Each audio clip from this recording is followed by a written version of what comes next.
Pour une entreprise, il est souvent complexe d'identifier les nombreux dispositifs d'appui à l'export auxquels elle peut être éligible, compte tenu du nombre d'organismes existants, et ce, à tous les niveaux, régional, national ou même à l'étranger.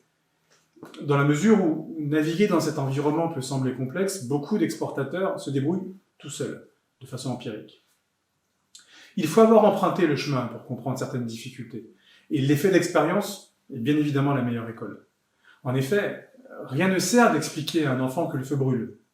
S'il expérimente une fois, il est certain qu'on ne l'y reprendra plus à mettre la main sur la vitre d'un insert. Toutefois, pour l'exportateur, s'il est possible d'éviter certains écueils, cela reste quand même préférable. Savoir que des organismes peuvent vous aider financièrement dans cette aventure, sans avoir à tout autofinancer, vous permettra de taper plus vite et plus fort. Tous ces opérateurs ont un rôle spécifique, qu'il faut simplement comprendre, afin de les mobiliser au bon moment.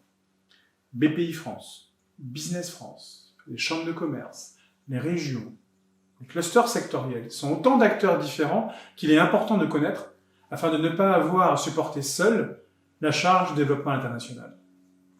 Quand Euler Hermès publie une synthèse sur les délais de paiement à l'international indiquant qu'en Italie, le délai moyen de recouvrement d'une créance est de 180 jours, cela est quand même une information utile à intégrer avant de négocier avec un partenaire local.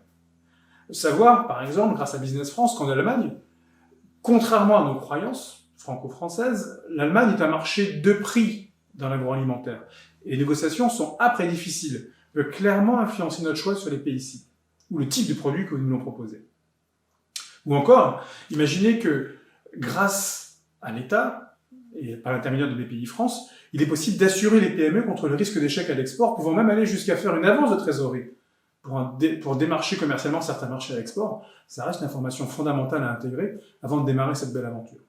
À vous d'identifier les GPS pertinents, afin d'aller à bon port plus vite, sachant que toutes les entreprises qui exportent sont confrontées à ces difficultés. Donc il n'y a pas de honte à demander son chemin et à demander de l'aide.